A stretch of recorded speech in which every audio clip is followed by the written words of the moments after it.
It's because they're so quick and wiry. Look at how she's getting a little feisty with the camera.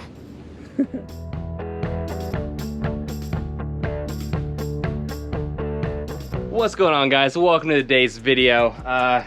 We lost Kyle. He's nap time. It's about 2 o'clock in the afternoon, and that's the famous Osplan nap.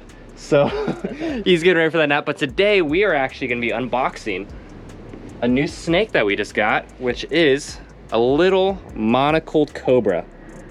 Now this is a Siouxfan monocled cobra. It's actually an island locale.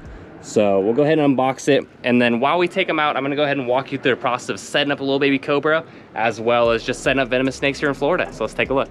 So we're actually outside the venomous room in our secondary enclosure, the outside portion. The reason we're doing that is because when you get a new snake, you wanna make sure you take them through quarantine. So the least amount of exposure into the room. That's why we have a secondary venomous room for quarantine. Even though I did see where this baby snake came from, so I'm not really too worried about it. So it's only gonna be in quarantine for probably 2-3 weeks. We'll make sure it eats, make sure it's all fine. So it's just being overly safe. So first of all, what we're gonna do is, so you see I have this little, basically quarantine cage, and when I keep baby snakes, I typically wanna keep them in something small like this.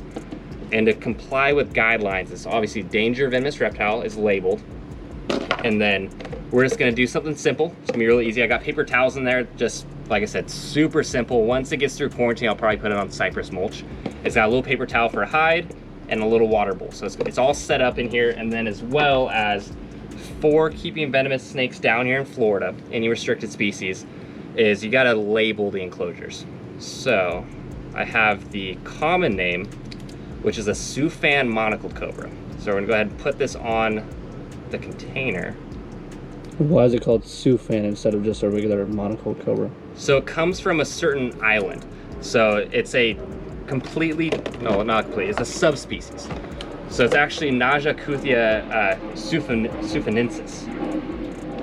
And normal monocled cobras are like black, brown, really dark colored, whereas the Siouxfans are white. They're not, it's not amorph, it's not like a leucistic or anything, it's just that locale, they come out looking like white. And as they get older, they actually get a really cool gray overtone that goes over the whole snake.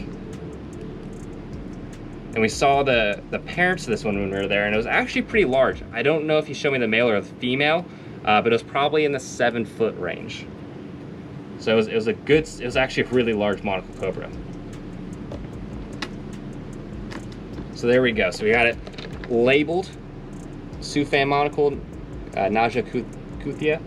And then one thing I do with these tubs is, this is where I typically grab. So the front of the tub, I don't put holes in, because for the most part I deal with a lot of vipers where they can get a hinge fang through it. With the front fang elapids, you don't got to worry about it too much, but still I make it to where my hands are completely covered. Now the rest of the sides do have holes.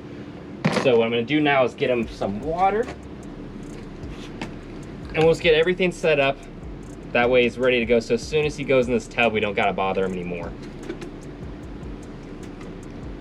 And there we go. Now let's go ahead and take this little guy out and see kind of how her, well, it's actually a female, so how her attitude is. She didn't seem too spicy, but she did hood up a little bit. Now what do you think of these, Kyle? What? What do you think of the cobras? Are you napping while you're filming? Hey, I'm doing great. Yeah, I hope so. No, they're really pretty. I mean, it's cool to see how it's not amorph at all. It's just, they're just naturally that light colored compared to a regular monocled cobra. Yeah, the nice locale. So we'll go ahead, we'll get her out. We'll take a look at her. And since she is a baby, she's less than a month old. She's probably gonna be a little flighty. Obviously I wanna keep my hands safe there, so I got my little baby hook. I'll go ahead and get her out. And I think she's about to shed as well. So let's When do snakes, generally speaking, start shedding? Probably like a week or two into like after they're born. So I think this will be the second shed is what he said. And she's been actually eating well. He says she's taking live pinky mice. And now that's so cool. She's just checking around the air. She's like, where the heck am I? She's probably about 8 inches long. No, she's more than that. She's probably almost, she's about a foot. Yeah, because if you look at my shoe compared to it, That's about a foot. Well, she is a decent little hooder. Yeah, but the other one was super fire compared to this one. But and if you can hear, I don't know if the camera's gonna pick it up, but she's actually hissing a little bit.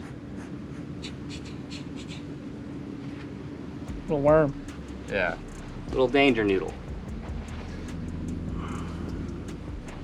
And now when they're about this size, I don't really like to tail them too much just because they're so quick and wiry. Look at how she's getting a little feisty with the camera. They can just flip on you so quick when they're this small. So I'm not a big fan of tailing them at this size. Probably around the 2 foot mark is where or maybe even 1.5 feet is where I'll start tailing them. Yeah, she's a good foot. At least. Well, I have a tape measure, so once she gets out of quarantine, we'll measure her.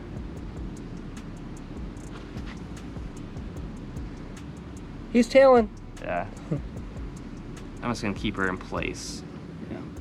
Well, should we get her in a little tub? Yeah, let's put her in the tub and get her set up. So there we go. So now she's going in there. And as you can see, she's not like white like a leucistic monocled is. She's kind of got a little yellow hue to her. Hue to her.